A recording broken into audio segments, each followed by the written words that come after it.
Vamos lá.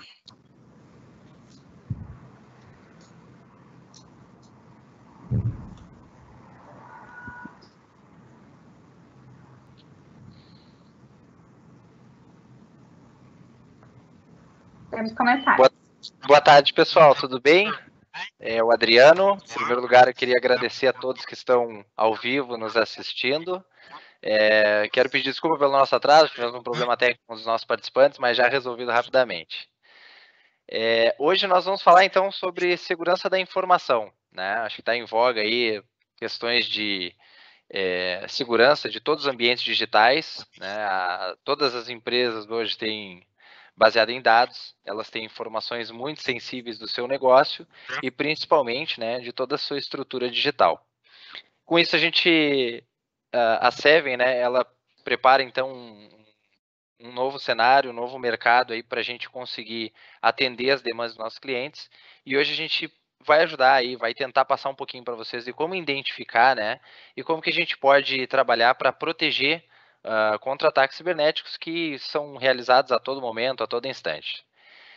Junto comigo, então, hoje está o Carlos Pietro, nosso CEO, e mais alguns convidados que nós vamos apresentar. Então, mais uma vez, eu queria agradecer a presença de todos que estão nos assistindo e convidar vocês, juntos conosco hoje, a tirar essas dúvidas, né? E falarmos bastante aí sobre segurança da informação, ataques cibernéticos, ambientes de desastre, LGPD e todos os assuntos que nós estamos tendo em pauta hoje sobre relacionados à segurança. Tá?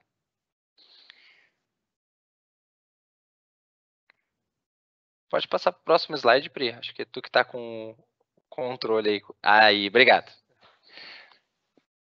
Então tá, apresentando hoje quem está conosco aí, que nem eu falei, eu e o Carlos Pietro, né? Eu e o Pietro, fazendo a liderança do evento. E conosco aí, convidados especiais, a Esperoto Advogados, representados pela doutora Débora e a doutora Níris. O grupo Sinosserra, representados pelo coordenador de infraestrutura Leonardo. E o escritório CG Contadores, representados pelo Ramiro. Queria agradecer a presença de vocês três hoje e com certeza engrandece o nosso evento, né, contribuindo aí com a experiência e com o conhecimento de todos.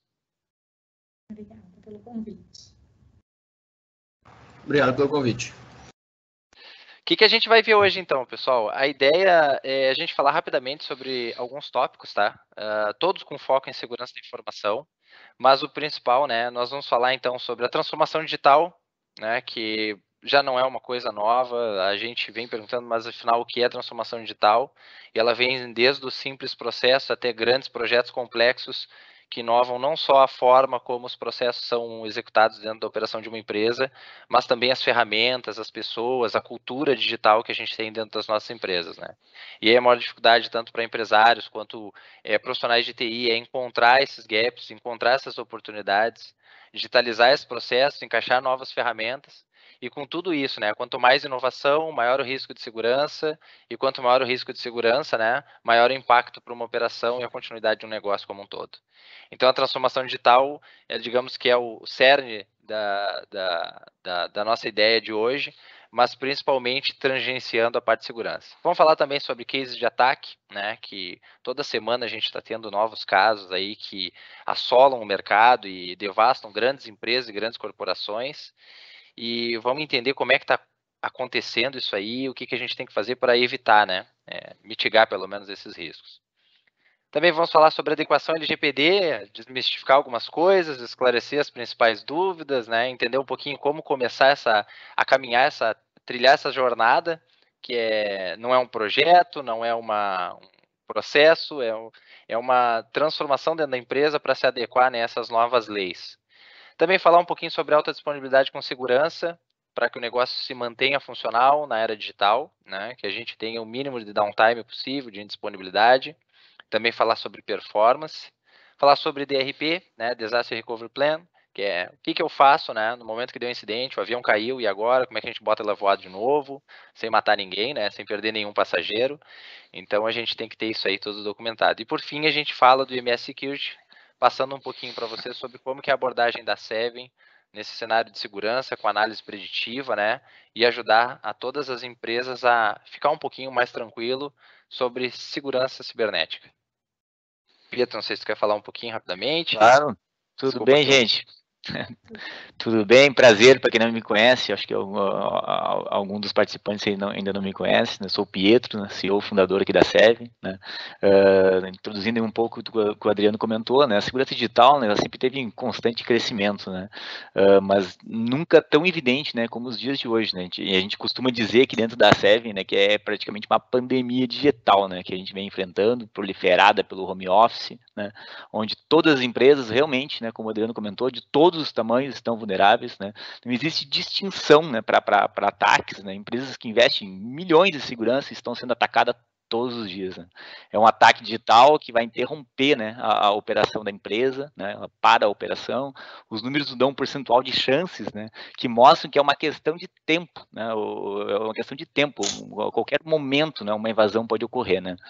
Frente a todos esses riscos, né, nós precisamos ser transparentes, né, com vocês, com essa webinar, né, trazendo para vocês, né, porque se houver uma invasão, né, com ela provavelmente virá interrupção de serviço, vazamento de dados de possíveis, né, problemas, né, com a nova lei, né, da LGPD, né.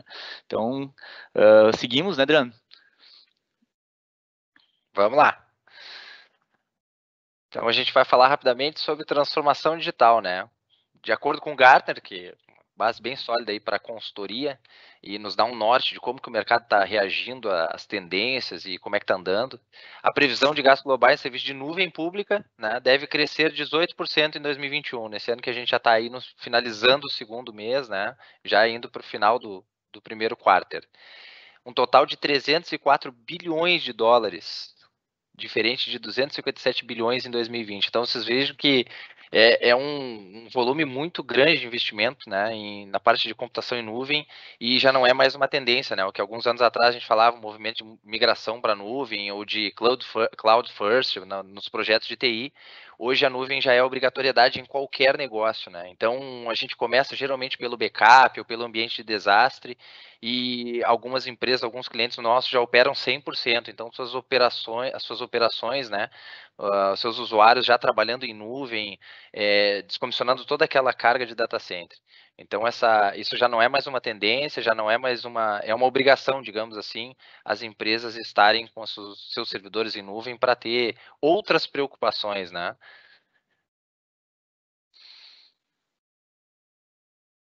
Pode passar, Pri, por gentileza, o slide.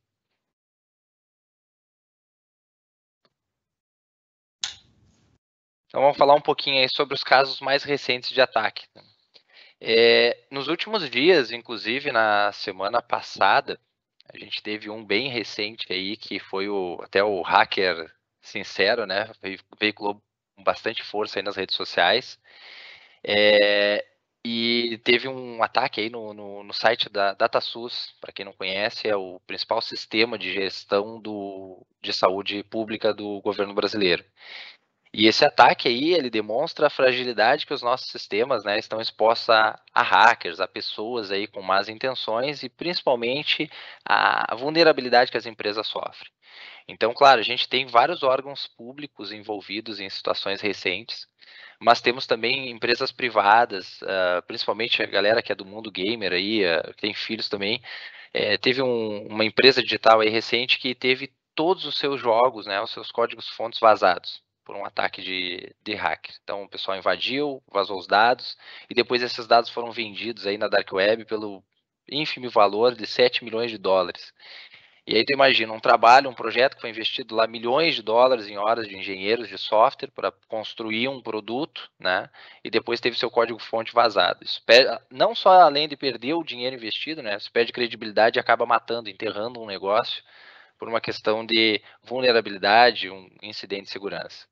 Tivemos problemas aí recentemente aqui no governo do Rio Grande do Sul, onde todo o Detran, né, toda a base de dados do Detran, então para quem tem carteira de motorista aí já sabe, seus dados foram vazados, então endereço, CPF, RG, isso tudo está na Deep Web. Quem quiser pegar lá, é só acessar e ver, são 220 milhões, o DataPrev também vazou recentemente, 220 milhões de CPF. Então, não tem alvo. né? Não tem alvo, não tem tamanho de empresa, não tem tipo de empresa. Todas as empresas, todas as corporações, elas são alvo de hackers, né? São alvos de ataque. Então, Eu vejo até mesmo, Adriano, desculpa te interromper, eu vejo até muitos clientes me perguntando, né? Mas eu sou muito pequeno, né, para ser um alvo de um hacker, né? E a gente vê, né, que na realidade é bem diferente, né? Clientes nossos, né, tanto clientes com infraestruturas menores, infraestruturas maiores, né? Não tem tamanho, né, Pietro? Teve casos, inclusive, clientes nossos da Seven, clientes que vieram através de um ataque de ransomware, por exemplo, empresas de pequeno porte, aí, microempresas com 15, 20 colaboradores, grandes empresas com 80, 100, 300 colaboradores, indústrias que sofreram ataque de ransomware. E, infelizmente, o ataque de ransomware ele é considerado o pior vírus de toda a história de computação, né?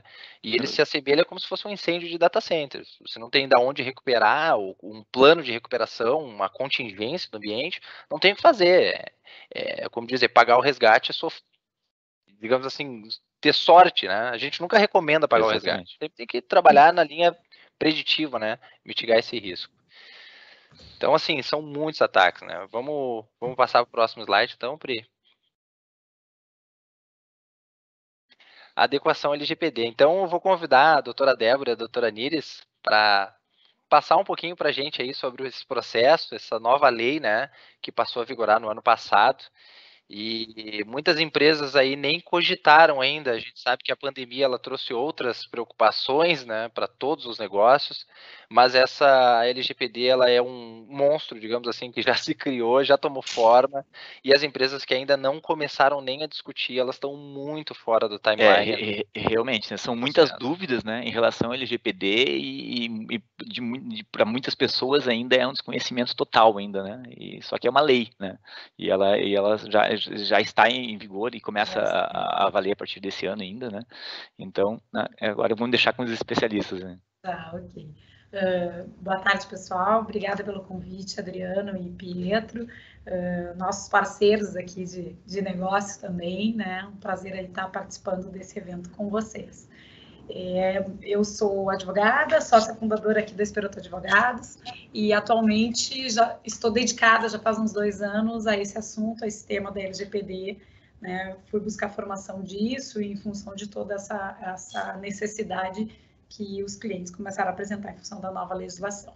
A LGPD, primeiro eu queria esclarecer assim, que é uma lei que ela é baseada numa lei europeia, que é o GDPR, e ela começou a ser acelerada dentro do país aqui, na época do Temer ainda, em função de adequação, de necessidades de adequação de legislação para que o Brasil pudesse ingressar na OCDE, pudesse estar participando de negócios internacionais, fomentar a economia nesse sentido. Então, assim, num primeiro momento, as empresas, principalmente, pensam que a LGPD veio para engessar, veio para prejudicar os negócios, né? Na medida em que tu antes tinha uma liberdade de tratar dados, né, de forma indiscriminada, e hoje a gente vai ser, de certa forma, tolhido, né, as empresas, me enquadro nisso, porque também lido com dados aqui, como escritório de advocacia, também implementamos a LGPD aqui dentro. Então, a legislação, pelo contrário, ela visa fomentar a cultura de proteção de dados, que o pessoal da TI há muito tempo vem tentando fazer isso dentro das empresas, né? Já existem outras legislações, como o Marco Civil da Internet, que já iniciaram esse processo, né, no país, mas esta é específica para o tratamento de dados pessoais, né? Dados pessoais, o que seriam os dados pessoais? Dados que se relacionam a uma pessoa. Qualquer dado, foto, CPF, placa do carro, qualquer dado, nome, endereço que possa ser relacionado a uma pessoa, é considerado dado pessoal e está sob júdice da legislação. E deve ser, então, objeto de um tratamento que está regulamentado pela essa legislação. Ela visa também, então, a adequação, né, de todas as empresas a essa cultura, a fomentação de novos negócios e a proteção da liberdade da pessoa, né, a dignidade da pessoa humana, enfim, ela traz esse direito do titular de reivindicar algumas informações, de poder acessar aos dados que as empresas têm nos seus bancos de dados, pedir para ser retirado da sua base, saber qual a finalidade que ele está sendo usado. Então, o titular do dado passa a ter direitos que são observados pela legislação e que devem ser também resguardados pelas empresas que tratam esses dados. A gente tem, dentro da legislação, a previsão de tratamento de dados. A gente não está, vamos dizer assim, proibido de usar os dados, mas a gente tem que estar com eles enquadrado dentro da finalidade do nosso negócio. E existem algumas bases legais para isso, tá? Que a legislação prevê. Então, as empresas têm que estar atentas, inicialmente, a isso. Elas precisam tratar os dados, tem base de dados, tem banco, né, de dados dentro da sua empresa. Inicialmente, elas vão precisar enxergar, através de um mapeamento desses dados. A implementação da LGPD passa por isso, inicia por isso, o mapeamento de todos os dados que tu tem na tua base, né? As informações que a gente tem, os fluxos que elas percorrem dentro da empresa, e adequar a finalidade, a necessidade, né? Saber se a gente está usando ela adequadamente. Eu captei, eu coletei esse dado e eu estou usando ele para a finalidade que eu realmente tinha interesse, ou ele está sendo utilizado para outras áreas da empresa, né? Como venda de produtos, vamos dizer assim. Então, a base legal é enquadrar, dentro do mapeamento, a gente precisa enquadrar a base legal de tratamento desse dado. Tá? A regra da base legal é o consentimento do titular. Ele precisa te dar o consentimento. Essa seria a regra que a legislação prevê. Então, se tu tens o consentimento para tratar o dado e usa ele de acordo com a finalidade, de acordo com os princípios da lei, tá tudo certo, né? É o primeiro passo para tu estar adequado, né, nos aspectos jurídicos à LGPD. Agora, se tu não tens esse consentimento, existem também mais 10 exceções que a legislação traz para que tu utilize aquele dado, também preservando os direitos dos titulares e os princípios da legislação, que são inúmeros, tá? E dentre eles passa aí a segurança da informação, né? Todo esse arcabouço aí de ferramentas da TI.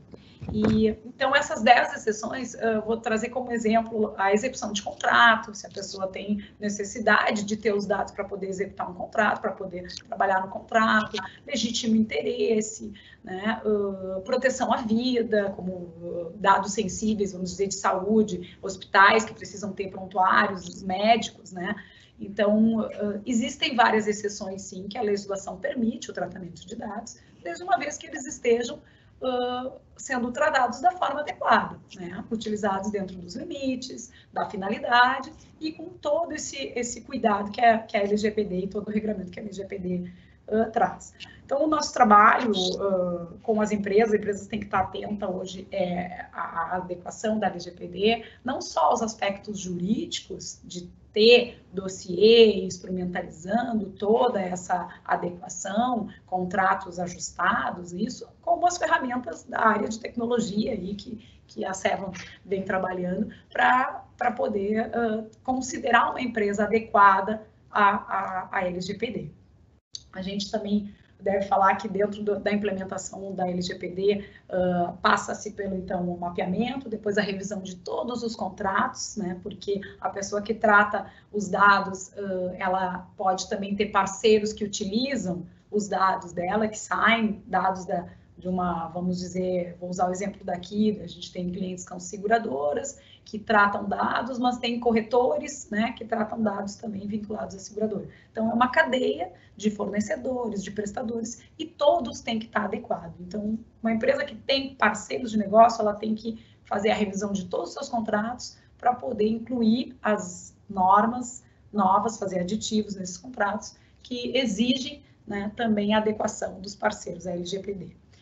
Documentos internos também são obrigações que as empresas vão ter com relação ao seu pessoal, né, aos seus funcionários, né, termos de uso, confidencialidade, fazer aditivos nesse sentido, tomar esse cuidado com os funcionários, porque a gente já viu aí que a maior incidência de vazamentos é interna, vem de dentro dos próprios funcionários, né, então isso já tem estudos sobre isso. Então é importante que as empresas se preocupem também em ter como passo da implementação, o treinamento dos seus funcionários, workshop internos constantes, para demonstrar depois, numa ocorrência de um incidente, que a empresa vem cumprindo com as suas obrigações no sentido de informar os funcionários da necessidade, trazer as informações para eles sobre a adequação ao LGPD, sobre a proteção de dados, mostrar esse cuidado. Isso tudo faz parte de um dossiê, vamos dizer, jurídico da empresa para adequação da LGPD. Então, os contratos, os treinamentos, o mapeamento, a parte de segurança da informação, né? E depois tem a parte de atendimento ao incidente propriamente dito. O que a empresa faz quando ocorre um incidente nos aspectos jurídicos? A empresa tem que ter condições de fazer um relatório de impacto para a autoridade nacional, que é a ANPD, demonstrando o caminho que ela percorreu, o que ela fez para evitar a incidência desse vazamento, o que ela fez para reparar os danos que ele causou e o que ela fará para que isso não ocorra mais, né? Então, isso é teoricamente uma defesa, mas é um instrumento que está previsto na lei, o relatório de impacto, né? Que se a empresa não tiver feito esse caminho todo que eu mencionei, ela não vai ter como minimizar. Ela vai ser responsável por um vazamento? Vai. Mas ela tem condições, se ela tiver tomado todos os cuidados ao longo desse caminho, ela tem condições de minimizar os efeitos de uma sanção. E vale lembrar aqui que as sanções previstas na Lei Geral de Proteção de Dados são pesadas, né? Até 2% do faturamento anual, limitado a 50 milhões em multa. E ainda com a possibilidade de aplicação de sanção pela ANPD, que é a Agência Nacional de Proteção de Dados, que vai fiscalizar, né, o órgão fiscalizador disso, e pelo Judiciário, que nós já temos ações correndo no Judiciário, Público, né? Ministério Público, PROCON, abriu um leque, assim, nesse aspecto, até eu traria que é uma insegurança jurídica muito grande, porque a gente tem a possibilidade de correr com processos em várias vias paralelas, de igual teor, vamos dizer assim. Então, a pessoa que teve um dano decorrente de um vazamento de dados, ela pode entrar na justiça, ela pode entrar com uma reclamação na ANPD, ela pode entrar no PROCON, ela pode fazer 4 pedidos, né, sobre o mesmo assunto.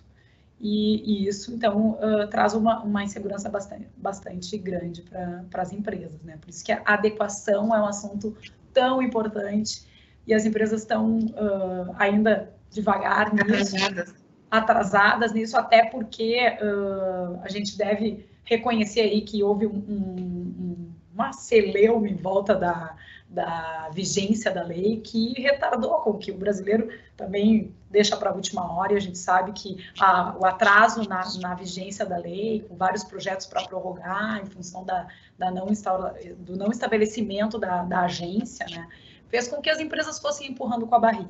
Mas posso dizer, como escritório de advocacia aqui, que a gente, de novembro para cá, já recebeu muitos pedidos de orçamento e propostas para fazer o trabalho de adequação da LGPD das empresas, pelo menos para entrar nos orçamentos das empresas no ano de 2020, embora a lei já esteja em vigência, né, desde agosto de 2020, mas as sanções começarão a ocorrer em agosto de 2021. Então, a gente tem pouco tempo aí para estar iniciando o processo de adequação nas empresas, que já deveria, as empresas as internacionais com certeza todas já têm, né, a GDPR já é de uns 2 anos atrás, então eles já têm essa adequação. Os nossos clientes, as seguradoras, elas já se adequaram e teve um movimento muito grande por causa da GDPR, né? Então a gente sente isso também como escritório, como os nossos clientes. Isso é bem importante. E eu só queria, não sei se a Débora concluiu, mas eu só queria trazer aqui, já que é o tema, o dado ao novo petróleo, né? No nosso meio hoje, né? Então, ele é muito importante, ele vale dinheiro aí, e é nesse sentido que eu acho que a gente tem que se preocupar, sim, com a adequação e com essa questão da segurança da informação também, né? Só para concluir, então, eu queria ressaltar que, em relação aos aspectos jurídicos de adequação e a implementação da LGPD, se a empresa ficar atenta ao resguardo dos direitos dos titulares, que estão previstos em lei, e aí tem N práticas para que a gente mantenha isso, tá?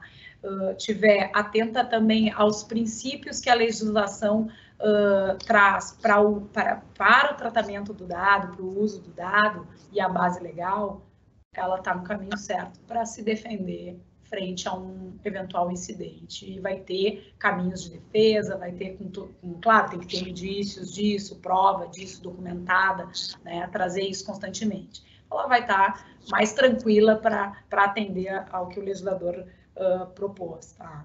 E outro ponto que eu acho que é, por final, aqui eu esqueci de trazer, é a necessidade que a legislação traz a existência de um DPO nas empresas. Tá? Essa figura é uma pessoa que deve ter conhecimentos na área de tecnologia, conhecimentos na área de legislação, jurídicos, tá? Pode ser terceirizado, dependendo do porte da empresa, isso ainda vai ser objeto de regulamentação pela agência, né? Dependendo do porte, da natureza da empresa, não precisa ter um DPO próprio, né? Mas pode ser terceirizado. Mas tem que ser alguém que tenha acesso à alta gestão da empresa, que tenha independência, que não seja assim uma pessoa com uma subordinação, porque ela tem que poder sugerir medidas, né? E a empresa poder demonstrar que aquilo foi feito, que aquele caminho foi percorrido, que o DPO sinalizou, né, medidas preventivas, vamos dizer assim. E vai ser a pessoa encarregada de fazer a interface entre a empresa que trata os dados, chamada controlador, e o titular de dados e a Agência Nacional de Proteção de Dados. Né? Então, esse é um ponto também que as empresas têm que estar atentas com relação à obrigatoriedade de ter um DPO. No caso e fica aquela dúvida, né, Débora, se eu puder contribuir um pouquinho, muito obrigado. Claro. Sensacional, eu queria agradecer mais uma vez. E fica aquela grande dúvida, né, LGPD, se privacidade de dados, de quem é a responsabilidade? É da TI? É do jurídico, né? Quem é o pai da criança, afinal? Toda empresa precisa, mas não sabe quem é que né, deve responder. E aí, complementa, é de toda a organização, né? Então tem que vir de cima, tem que vir da liderança da empresa, da alta gestão, a diretoria tem que estar ciente, e não é aquilo, vamos contratar, vai resolver, não adianta. Isso tem que olhar no microprocesso, na operação, o menos é mais, eu preciso dessa informação exposta, preciso armazenar isso aqui.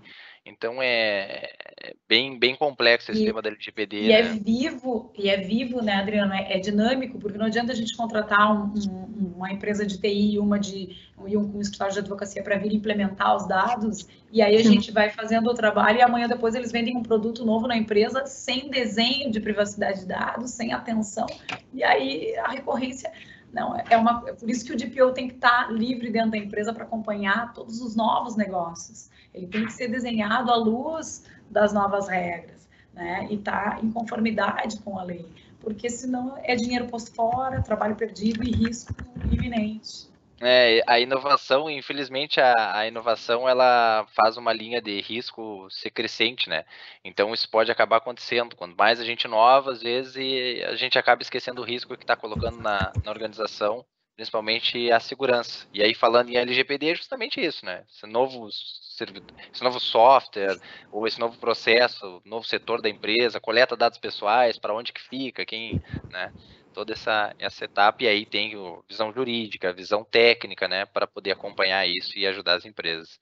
Mas eu queria agradecer vocês, eu não sei se mais algum... Era isso. Não, o princípio estou à disposição, e espero ter contribuído um pouquinho sobre o assunto. Alguém chamou? Eu, Leonardo, Léo, deixa eu fazer... Obrigado. Olá, boa tarde a todos.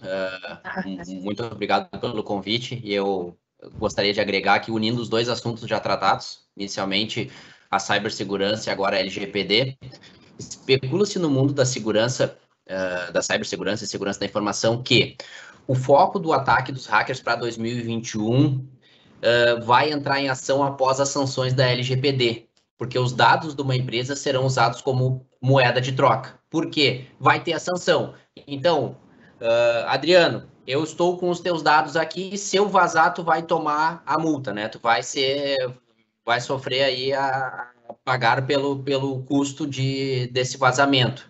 mas em contrapartida eu te ofereço a devolução dos teus dados por um valor menor ou por, sei lá, qualquer outra coisa. Então, no mundo dos profissionais de segurança, se especula-se muito isso e tem uma preparação para isso, né? Porque pode vir à tona, e isso a partir de agosto, quando as sanções irão iniciar, né? Muito bom, e Leonardo, também esses vazamentos de órgão público, né, vem também no contraponto para mostrar que o próprio governo não está preparado ali com essa questão como um todo, né? Com certeza, Leonardo, isso aí vai ser o novo passivo oculto das empresas. É um passivo, né? Antes as pessoas estavam preocupadas com o passivo oculto das trabalhistas, mas esse é um passivo oculto gigante que está aí todo dia e que as empresas não se ligaram ainda. E a gente tem na área de segurança, a gente tem uma transformação na segurança que eu gosto muito de falar, que para plantar essa sementinha de por que a gente precisa investir em segurança. Antigamente, o vírus entrava no teu computador, na tua rede, na tua empresa e fazia um estardalhaço. Ele queria chamar a atenção, né? Ele bloqueava o computador, ele danificava. Hoje não, ele entra e fica silencioso. E ele não quer ser percebido porque ele quer levar o máximo de informações possível. Então, por isso que a gente muitas vezes não percebe nada de ruim acontecendo quando a gente está com o ambiente contaminado, porque esse é o propósito, ficar ali em silêncio, consumindo informações para depois, mais tarde, ter bastante insumo, né, para poder aí praticar um crime ou uma extorsão, alguma coisa do tipo, né. Então, vale essa dica de que não significa que não tem fumaça, que não há a infecção, né? Show, ótimo. Obrigado, Léo. Valeu pela contribuição aí. Nada. Então, acho que vamos passando para o próximo assunto. Muito obrigado mais uma vez, doutora Débora, doutora Níris, pela contribuição. Que agradeço. Obrigada. Agora nós vamos falar, então, sobre alta disponibilidade com segurança.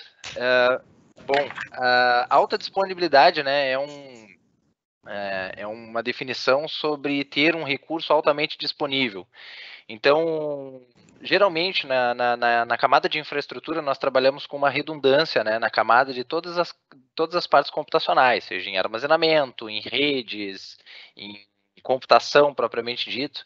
E então, toda essa estrutura é feita um balanceamento para que, em caso de indisponibilidade de um dos ativos ou de um recurso, a outra parte, né, consiga manter as operações sem interrupção. Bom, para isso existem diversas soluções, né? Mas como saber qual solução utilizar e com segurança? Como eu falei lá no início do webinar, muitos investimentos têm sido feitos na parte de cloud computing.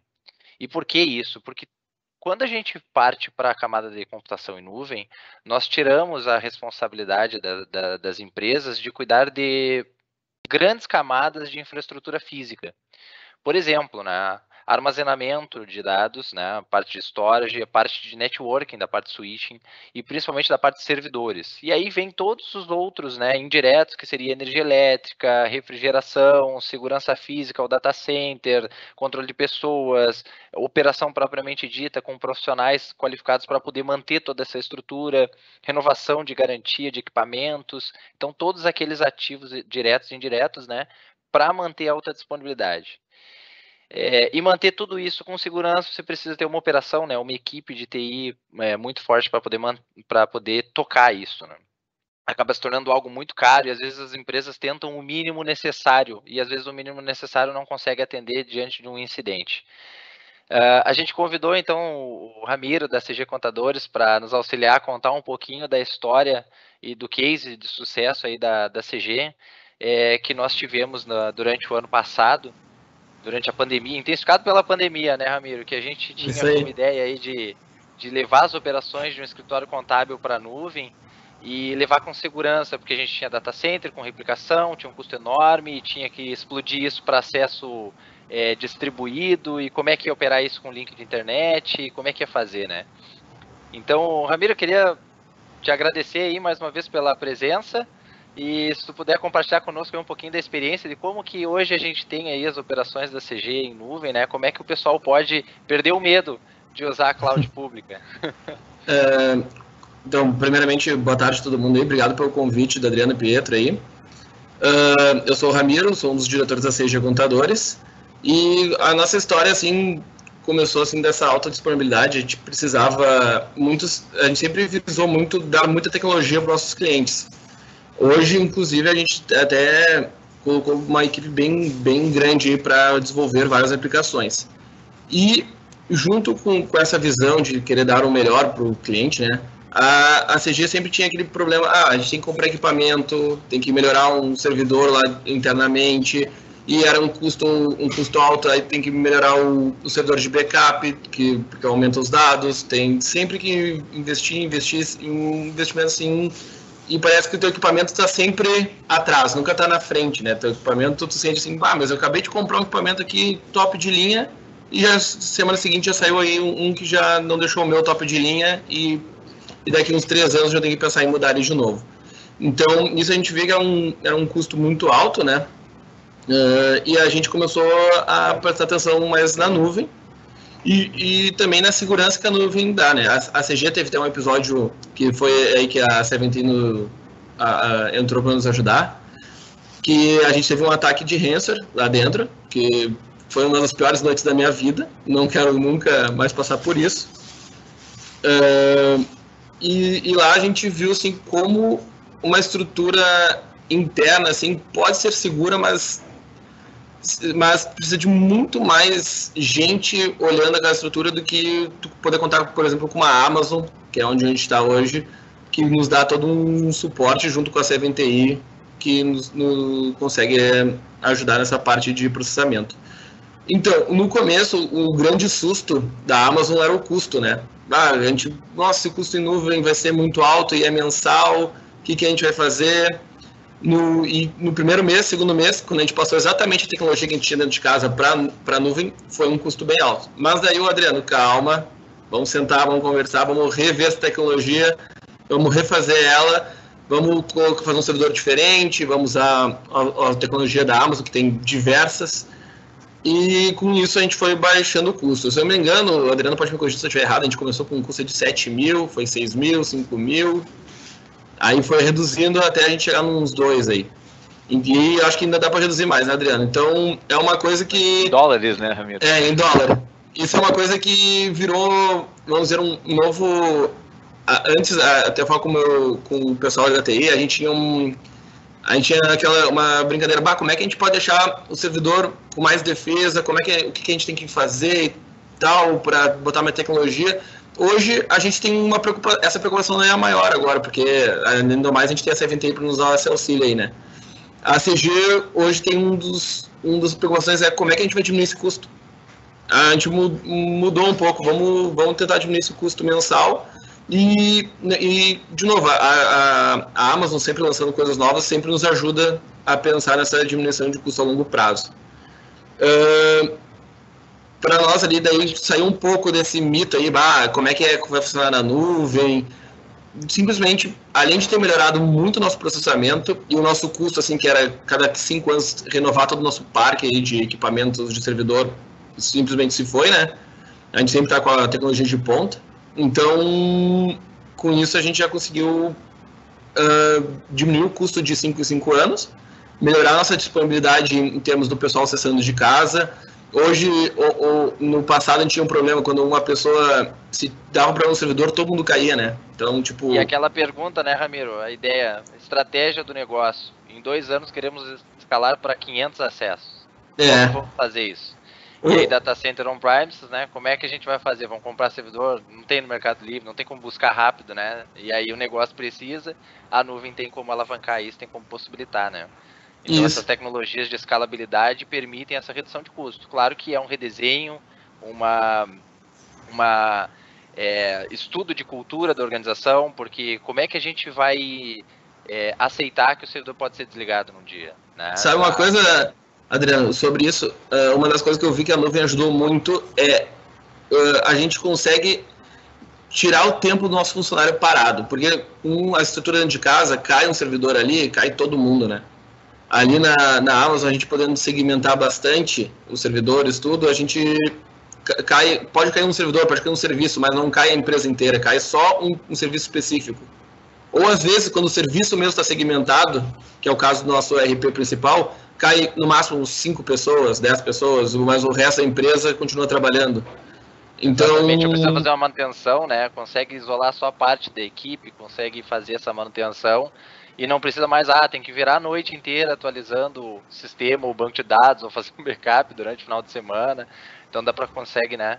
E outra coisa que a Amazon nos dá também de bastante segurança é poder desligar o servidor de madrugada e ligar no outro dia todo mundo trabalhar. Essa foi uma das frases que mais me chocou, né? Eu admito que foi ouvir de vocês dizer assim, cara, agora a gente tem a tranquilidade de chegar no outro dia de manhã e dizer assim, bom, o servidor vai estar funcionando, né?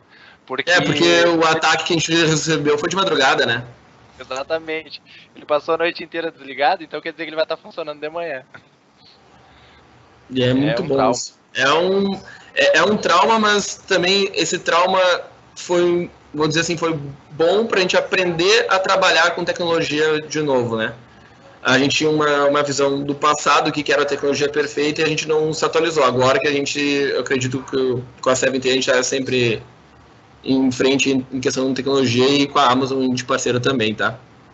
E utilizando a mesma infraestrutura e tecnologia das maiores empresas do mundo, né? Pensando nos servidores da...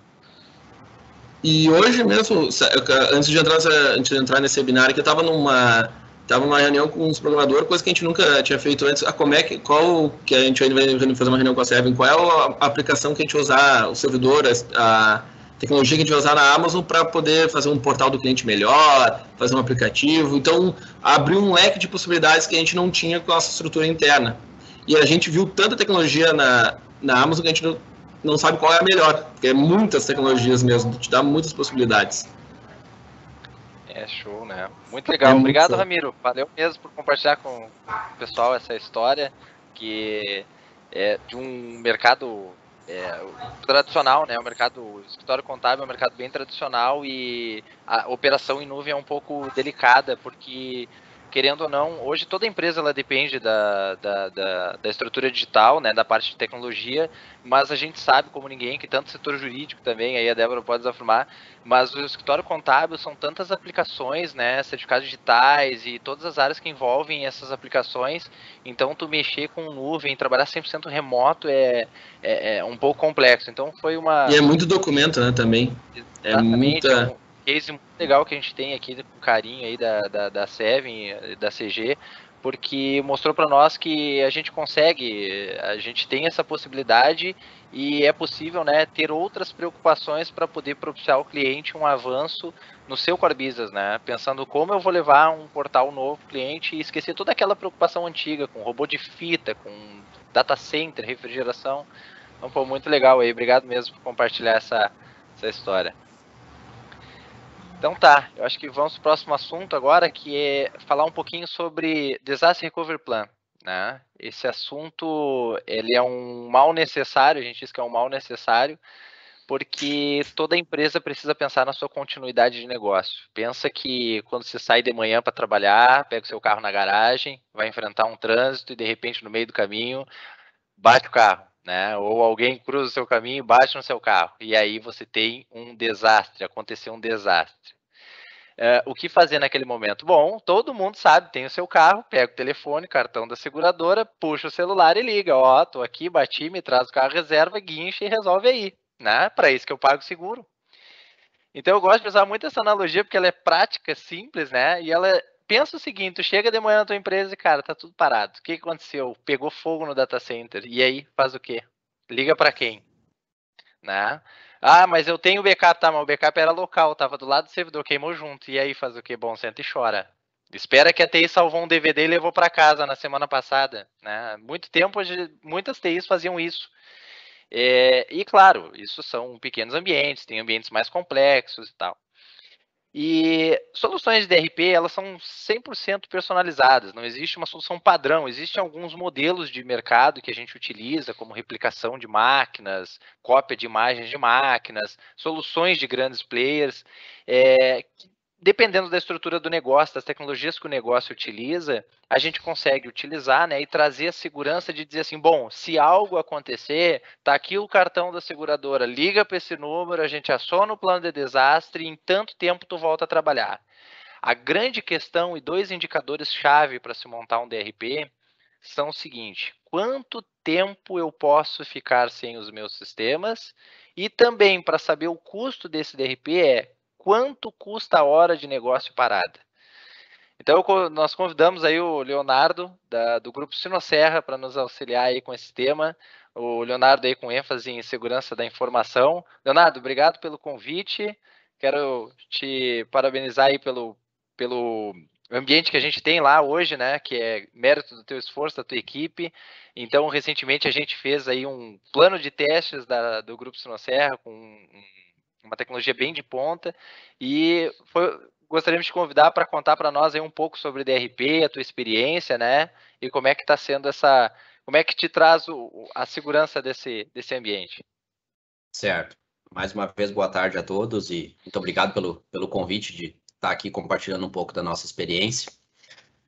Usando a analogia do Adriano em relação ao seguro, como acho que todos concordarão com a minha opinião, ninguém quer usar o seguro, né? A gente espera nunca usar, né? Aquele mal necessário que pagamos para não utilizar. Na mesma linha é o desastre, né? O plano de desastre, o ambiente de DR, e tudo isso que envolve um plano de disaster recovery, né? Hoje, na Sinosserra, atualmente, nós possuímos 2 ambientes, tá? Temos 2 sites replicados. A gente mantém tudo que existe no data center A, mantemos no data center B, tá? Com a garantia de que esses dados estão sincronizados diariamente, com planos de hora em hora e com testes. E aí esse teste, ele é um pouco mais complexo, mas a gente executa ele uma vez por ano, e ele é semelhante ao teste de incêndio, né? Que algumas empresas ou prédios, dependendo de onde estão instalados, necessitam ter, né? Toca o alarme, desce todo mundo como se tivesse mesmo ocorrendo um incêndio.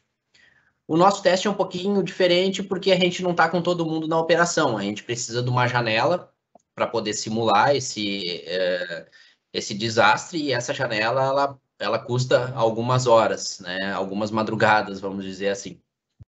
E o importante deste teste ocorrer é que, por mais desenhado que esse plano esteja, mais analisado, revisado que esse plano esteja, sempre se encontra algo para corrigir, sempre se encontra alguma dificuldade que não tinha sido prevista, mitigada antes. Porque o nosso ambiente é vivo, como todos os outros ambientes é vivos, e no decorrer do ano vão se implementando coisas, o ambiente vai aumentando, o processamento, o nível de processamento aumenta, o nível de servidores aumenta, e tu precisa, tudo que tu aumentar, tu precisa ter um ajuste, tu precisa saber que ele existe do outro lado, replicado, e que na hora que tu tiver que fazer esse chaveamento, ele vai funcionar.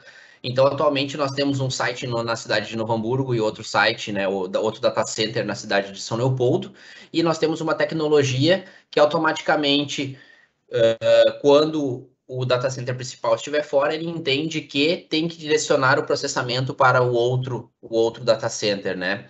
A gente usa uma tecnologia de rede, que é o VRRP, e através deste protocolo de rede a gente consegue direcionar para que as VPNs, né, as conexões das minhas unidades também passem a sair por São Leopoldo. Nós temos um concentrador, que são os data centers, todas as VPNs das unidades se conectam nesses concentradores e saem, consomem sistema interno, principalmente através da conexão via VPN. Navegação de internet, cada unidade tem a sua, né, local.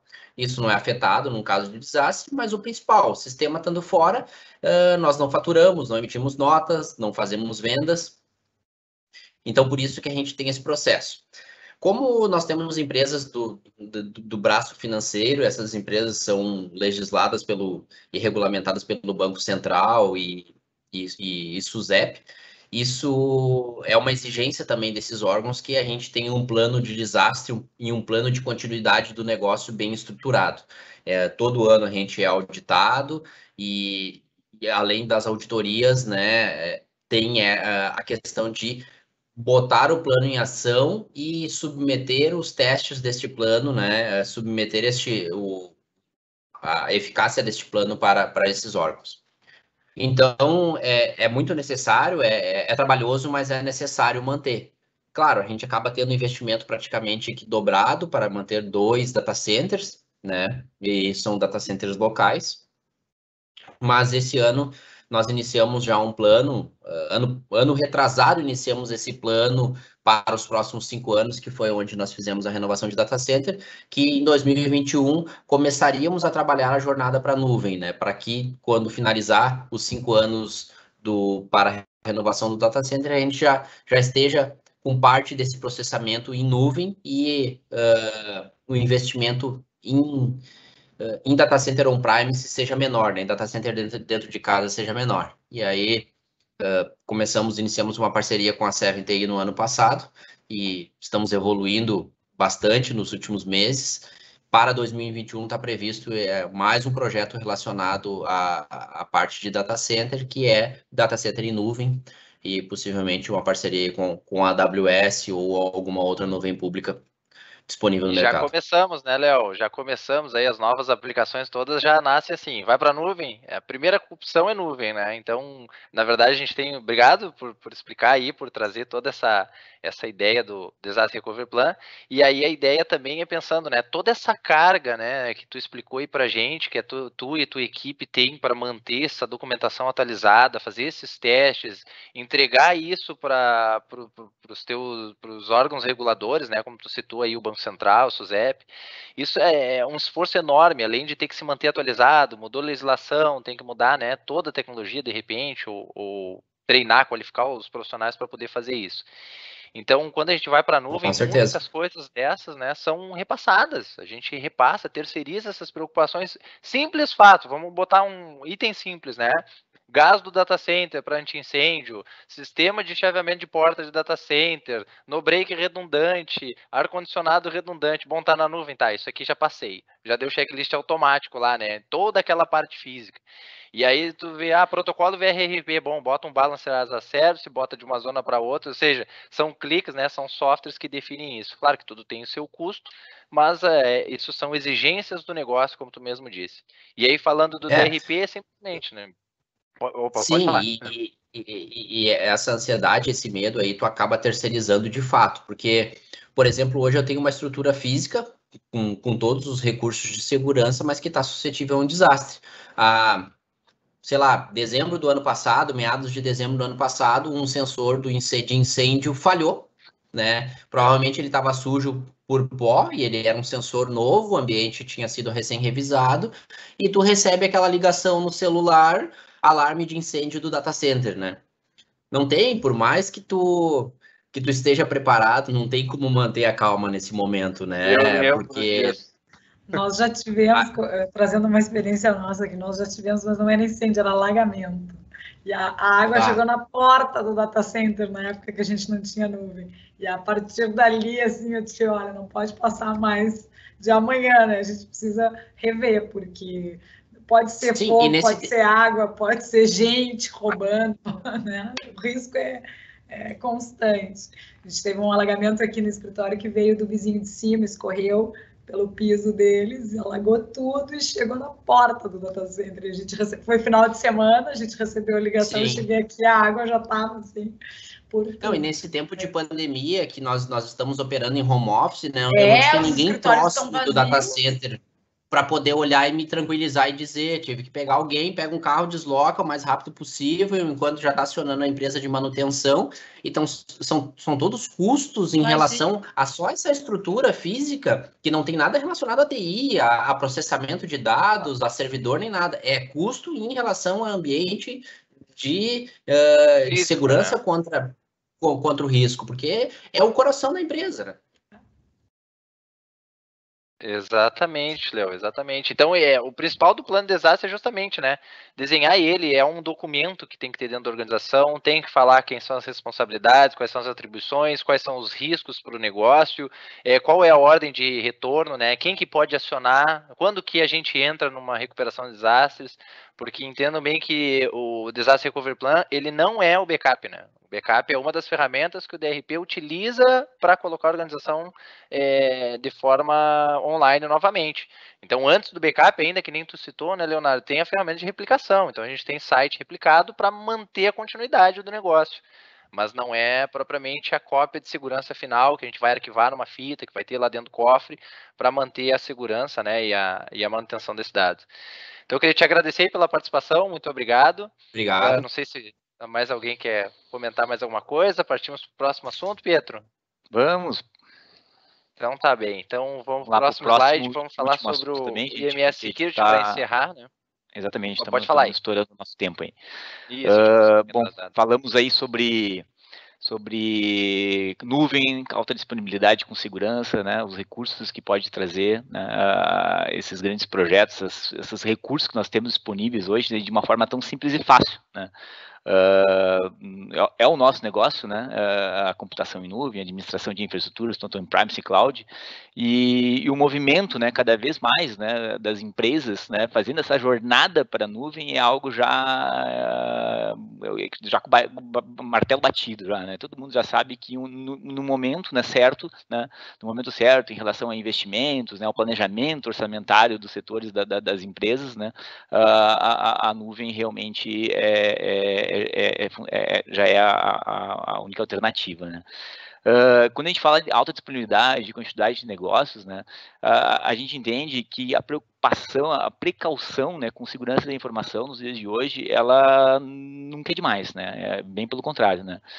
Nos dias de hoje, né, a preocupação com a segurança, né, ela é muito criteriosa e fundamental, né?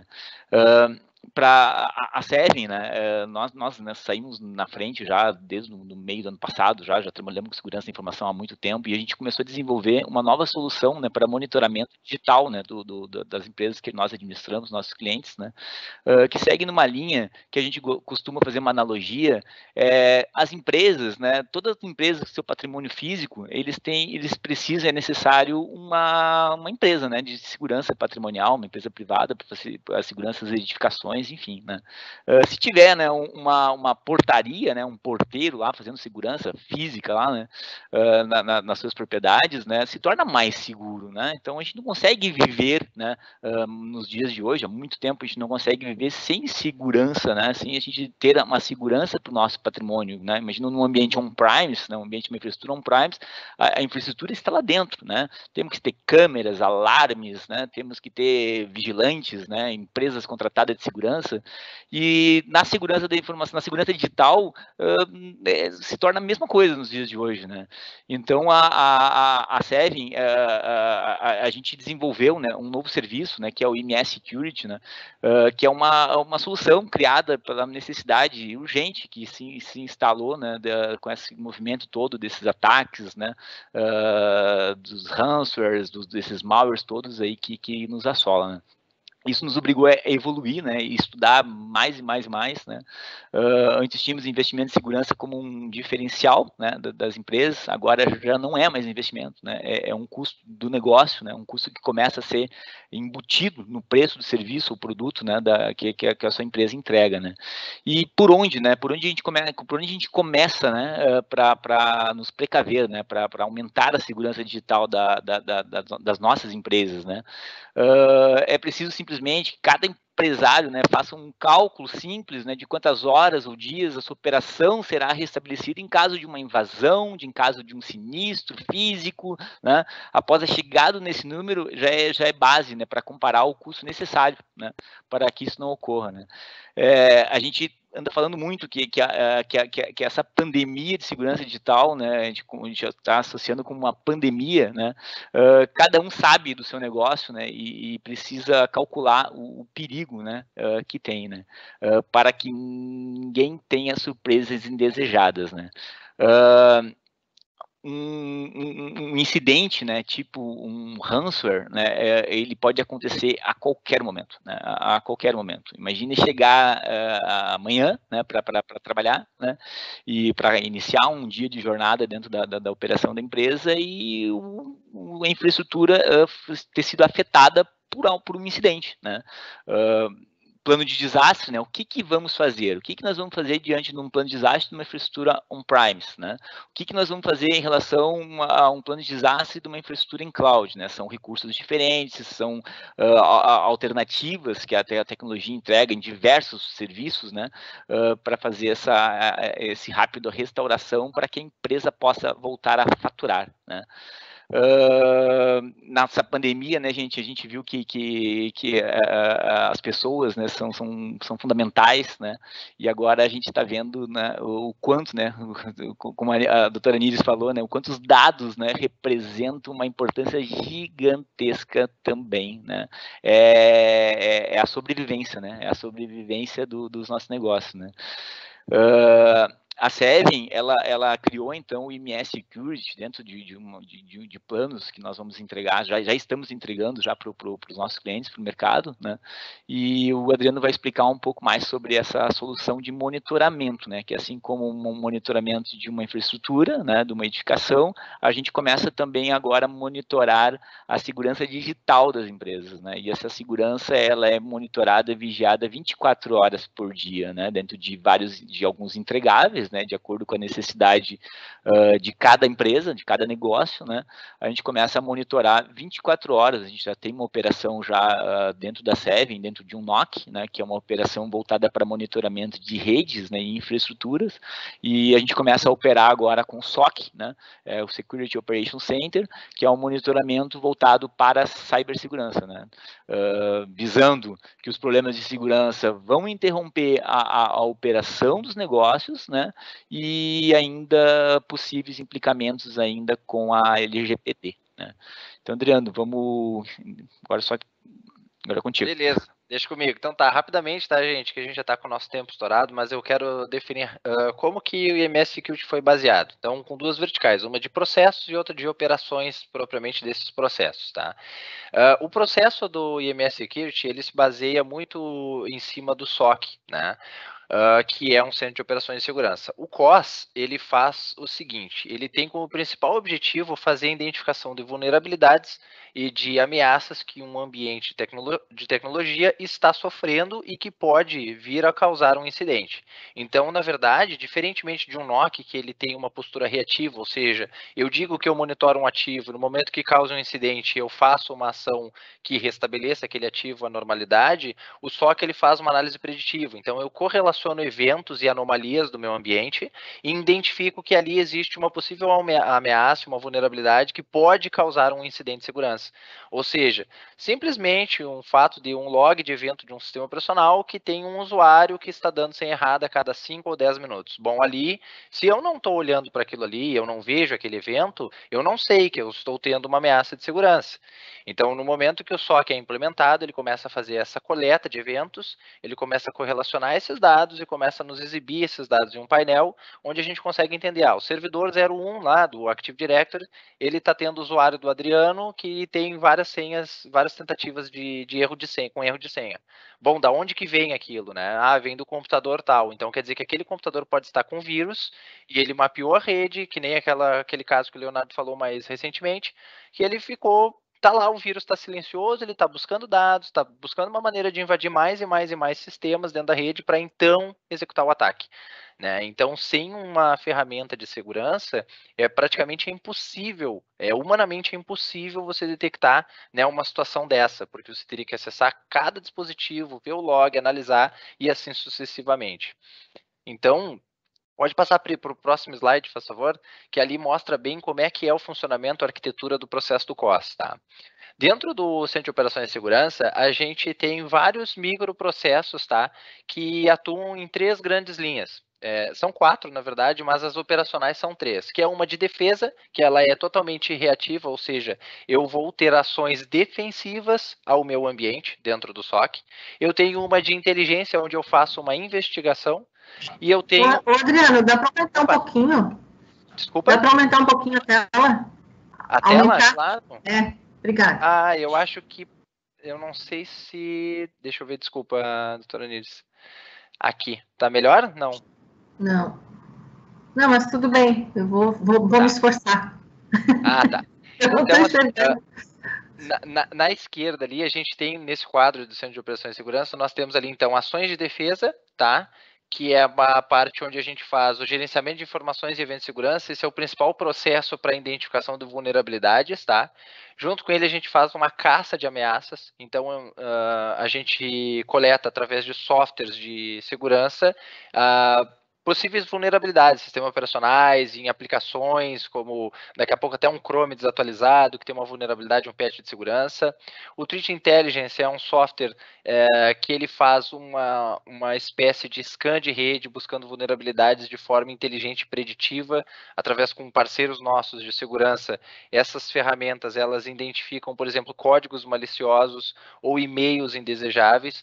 Então, que as ferramentas tradicionais de mercado, como antivírus, não conseguem reconhecer. Nas verticais de ataque, por exemplo, nós temos também o famoso e conhecido pentest, que através de ferramentas de automação, nós executamos cargas de penetration test dentro desses sistemas. Por exemplo, o cliente tem um site ou um portal de cliente, que é web, que utiliza uma versão Apache, que tem certificado digital, e ele precisa fazer um teste, um pentest, para ter certeza que o ambiente dele tem o mínimo de segurança necessário, né? Isso, às vezes, são até questões de compliance, tá? Porque grandes organizações internacionais, quando elas vão contratar um sistema ou vão passar para um fornecedor que utilize uma outra ferramenta, elas exigem, né, por legislação, que aquela ferramenta que eles utilizam, aquele software, passe por testes de vulnerabilidade. Então, esse é um dos módulos também que o MS Security está baseado. E junto com isso, dentro de todos esses processos, nós conseguimos emitir, então, uma análise de vulnerabilidade, né, fazer um controle de gerenciamento de risco, informando para o cliente, o teu firewall está desatualizado, precisa fazer uma correção, ou nós temos aqui uma defasagem de sistemas operacionais, nós temos atualizações de aplicações desses sistemas operacionais que estão defasados e que estão deixando o ambiente, né, comprometido. E com isso tudo também é possível fornecer, né, um compliance dentro de adequações de fornecedores ou clientes, né, que nem eu mencionei. Na parte de operação propriamente dita, que é o coração do SOC, como é que funciona esse processo na prática, tá? Todo sistema operacional que está embarcado, seja um sistema embarcado, por exemplo, de uma impressora, de um roteador de rede, de um computador propriamente dito, como sistema operacional Windows ou Linux, todos eles emitem dados, tá? Eles emitem logs de eventos e esses logs de eventos, eles são, então, que são milhões de dados por segundo que cada organização gera, hoje, a maioria das empresas não fazem nada com isso. O sistema simplesmente gera um evento e como é que a gente faz? A gente usa esse evento quando a gente precisa fazer uma correção de um incidente, mas o incidente já foi ocasionado, então a gente é 100% reativo. Por que eu digo que o SOC é preditivo? Porque a gente fica capturando esse log, né, coletando esse log e fazendo um filtro. Bom, do que eu preciso desse log que me chame a atenção para prever uma falha? E aí, esse log coletado do sistema, ele vai para um ambiente, um data lake nosso, um banco de dados, ele não tem informação sensível nenhuma, ele é totalmente sistêmico, ou seja, ele diz a origem que veio o acesso, ou o formato de acesso, o que ocasionou e qual o evento que ele gerou, né? Um ID. De acordo com a base de conhecimento, a gente faz um correlacionamento, entende que aquele evento ele é uma ameaça, ou ele é um simples warning, ou ele é uma simples informação, né, que o ambiente precisa ter. E quando a gente faz toda essa análise, a gente correlaciona ele com a base de conhecimento de grandes players de segurança, que a gente chama de Big Data, né? E essa base de dados de segurança, ela nos diz, bom, esse evento aqui tem que ser considerado malicioso, né? Tem que ser feito uma ação corretiva porque a organização ou o ativo está expondo, né, o ambiente a um ataque cibernético. A gente, não sei se vocês já ouviram falar, mas a gente utiliza muito o Zero Day, que é quando a vulnerabilidade é descoberta. E naquele dia, quando a vulnerabilidade é descoberta e ela é comunicada num veículo oficial, o que acontece? Até ela não ser descoberta, ninguém sabia, né, da comunidade de TI. Quando ela é descoberta, todo mundo fica sabendo, até inclusive os hackers que não tinham essa informação. Então, se o hacker está lá dentro de um ambiente, já tem um vírus instalado certo data center ou num sistema operacional, e ele fica sabendo daquela vulnerabilidade, é mais um fator exponencial para ele conseguir adentrar, né, corromper um sistema operacional, fazer um vazamento de informação. Então, o Zero Day é muito importante. Saiu uma correção de vulnerabilidade crítica que compromete o acesso a um sistema sem autenticação ou vulnerabiliza um sistema operacional, um banco de dados, ele tem que ser corrigido. Então, o SOC emite um alerta e aí sim, esse alerta vai dizer, ó, bom, essa vulnerabilidade tem que ser corrigida porque está expondo o sistema. Então, o processo é bem simples, é simples num contexto geral, né? A gente acaba falando assim que é simples, mas o evento que é gerado, ele é mandado para um centro de correlacionamento de eventos, ele é analisado e então ele emite um alerta. É o mesmo formato de NOC, só que diferentemente ele é preditivo, porque aquele evento ele não causou uma interrupção, mas ele está propiciando um incidente de segurança. Então, esse processo ele é bem simples na parte teórica e as ferramentas que nós utilizamos são bem consolidadas de mercado, né, onde a gente faz através de um sistema de coleta dentro do data center do cliente, é instalado um agente nos sistemas operacionais, as impressoras, por exemplo, que querendo ou não, a impressora é um ativo vulnerável, por mais incrível que pareça. Às vezes a gente pega uma Xerox lá, que tem 10 anos, mais ou menos, de utilização, o sistema operacional nunca foi atualizado. Aquilo tem milhões de vulnerabilidades lá dentro, que pode, né, ter um vírus escondido na impressora, capturando até senha de cartão de crédito. Por mais inofensível que possa parecer, uma impressora pode ser um coletador de dados sensíveis de uma organização.